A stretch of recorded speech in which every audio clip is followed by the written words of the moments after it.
বিশ্বকাপ ফাইনালের রোমাঞ্চ মাঠের খেলাতেই শেষ হয়নি, ছড়িয়েছে ম্যাচ শেষেও। শেষ বাঁশি বাজার পর আর্জেন্টিনা ও স্পেনের ফুটবলারদের মধ্যকার সেই অনাকাঙ্ক্ষিত হাতাহাতির জল গড়িয়েছে এবার ফুটবলের সর্বোচ্চ নিয়ন্ত্রক সংস্থা ফিফা পর্যন্ত। ঘটনার কেন্দ্রে আর্জেন্টিনার তারকা মিডফিল্ডার লিয়ান্দ্রো পারেদেস।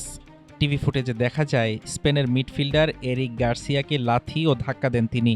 এরপর গাভিকেও ধাক্কা দিয়ে ফেলে দেওয়ার অভিযোগ ওঠে এই আর্জেন্টাইনের বিরুদ্ধে। শুধু পারেদেসই নন, ফিফার ওই তদন্ত প্রতিবেদনের নাম উঠেছে আর্জেন্টিনার নাহুয়েল মোলিনা, থিয়াগো আলমাদা এবং সহকারী কোচ রবার্তো আয়ালারো। প্রথমে ম্যাচ শেষে সরাসরি লাল কার্ডের কথা শোনা গেলেও বাস্তবে মাঠে তাৎক্ষণিক কোনো শাস্তিমূলক ব্যবস্থা নেওয়া হয়নি। তবে পুরো বিষয়টি খতিয়ে দেখে তদন্ত শুরু করেছে ফিফার ডিসিপ্লিনারি কমিটি।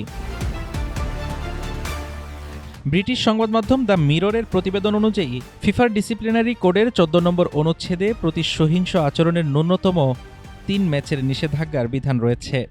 পারেদেসের বিরুদ্ধে 3টি পৃথক অভিযোগ প্রমাণিত হলে সর্বমোট 9 ম্যাচের বড় নিষেধাজ্ঞায় পড়তে পারেন তিনি। তবে এই কঠিন শাস্তি এড়ানোর এক আইনি পথও দেখিয়েছে দ্য মিরর। ফিফার চূড়ান্ত রায় ঘোষণার আগেই পারেদেস যদি আন্তর্জাতিক ফুটবল থেকে অবসর নেন তবে এই নিষেধাজ্ঞা এড়ানো সম্ভব হতে পারে। কিন্তু এখানেও রয়েছে বড় সংশয়। ফিফা চাইলে 70 নম্বর অনুচ্ছেদ প্রয়োগ করে যে কোনো আন্তর্জাতিক নিষেধাজ্ঞা ঘরোয়া ক্লাব ফুটবলেও কার্যকর করতে পারে, যেমনটা 2014 বিশ্বকাপে কিয়েলিনিকে কামড় দিয়ে 4 মাসের জন্য সব ধরনের ফুটবল থেকে নিষিদ্ধ হয়েছিলেন উরুগুয়ের লুইস সুয়ারেজ। পারেদেসের ক্ষেত্রে ফিফা সুয়ারেজের মতো কঠোর অনুচ্ছেদ ব্যবহার করবে নাকি তিনি আন্তর্জাতিক অবসর নিয়ে রেহাই পাবেন তা এখন শুধু সময়ের অপেক্ষা।